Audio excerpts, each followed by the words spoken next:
नमस्कार बच्चों।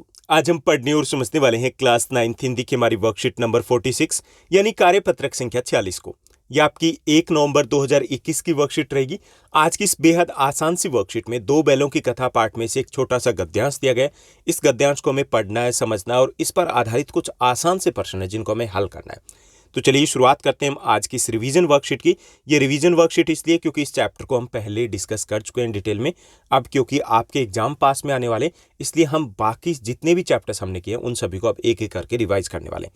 तो चलिए सबसे पहले इस गद्यांश को पढ़ने और समझने की कोशिश करेंगे। झूरी काछी। झूरी काछी कौन था? एक छोटा सा किसान होता है, उसके पास दो बैल होते हैं। एक का नाम हीरा था और दूसरे का नाम मोती था।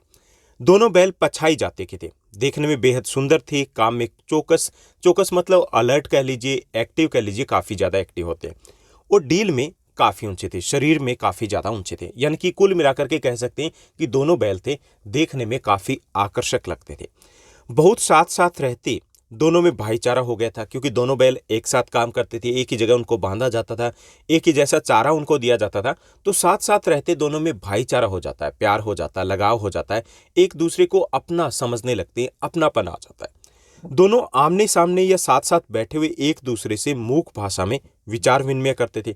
यानी कि दोनों साथ साथ बैठते थे, साथ साथ रहते थे, तो एक दूसरे से विचार विनिमय मतलब एक दूसरे के मन की बात को समझ जाते थे, एक दूसरे से बिना बोले ही बातचीत करते थे।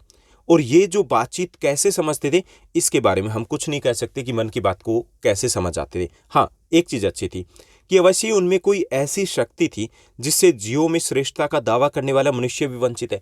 यानी हम मनुष्य हैं, हम आपस में दावा करते हैं कि हम जीवों में श्रेष्ठ है, लेकिन एक दूसरे की बात को बिना हम बोले शायद हम भी नहीं समझ पाते। मन की बात को घर में हम कब समझ पाते हैं? एक दूसरे के दुख को, दर्द को, प्यार को हम नहीं समझ पाते जब तक बोल करके ना कहा जाए। लेकिन ये जो जानवर है, ये जो पशु है, ये एक दूसरे की मन की बात को बिना बोले समझ रहे थे।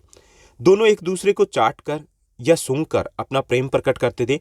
कभी कभी दोनों सींग भी मिला लिया करते थे, विग्रह के नाते नहीं, लड़ाई के नाते नहीं, या ये नहीं कह सकते कि दूसरे से झगड़ा के करना था या उस नाते नहीं, बल्कि विनोद के भाव से। विनोद मतलब सिर्फ मनोरंजन के भाव से कह सकते हैं, थोड़ा सा हल्का फुल्का प्यार है उसके भाव से वो सींग भी मिला लिया करते थे।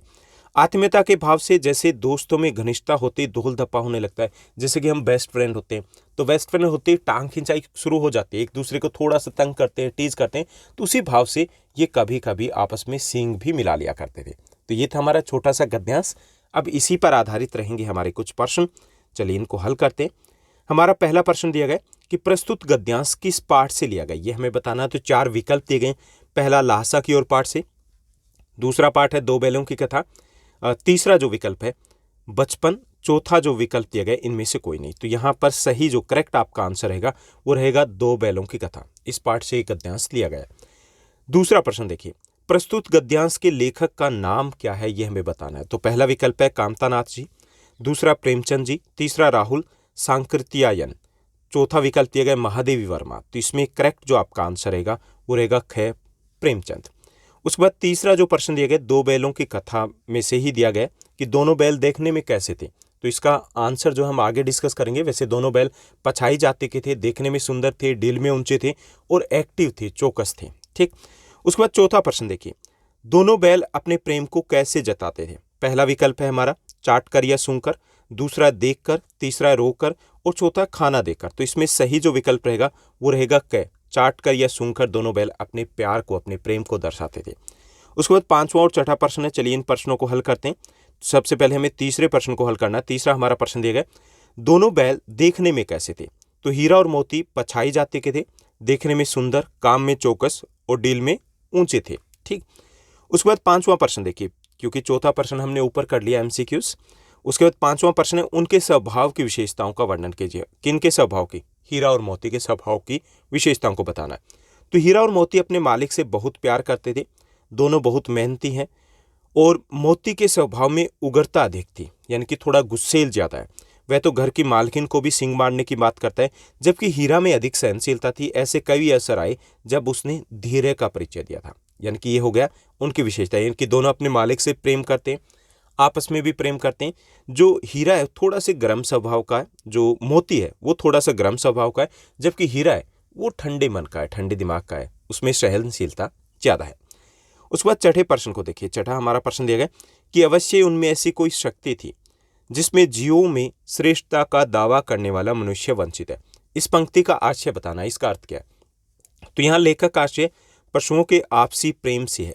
हीरा और मोती बिना कोई वचन कहे एक दूसरे के मन की बात समझ जाते थे। प्राय वे एक दूसरे से स्नेह की बातें सोचते थे। ऐसा प्यार आजकल मनुष्यों में भी कम दिखाई देता है। इसलिए लेखक ने ऐसा कहा है कि उनमें अवश्य ही ऐसी कोई शक्ति थी जिससे जीवों में श्रेष्ठता का दावा करने वाला मनुष्य भी वंचित है।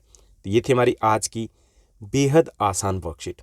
उम्मीद करता हूँ ये वर्कशीट आपको अच्छे से समझ में आई होगी। अगर आपको ये वर्कशीट अच्छी लगी तो इस वीडियो को लाइक और शेयर जरूर कीजिएगा। आज के लिए बस इतना ही। Thank you, bye bye, have a nice day.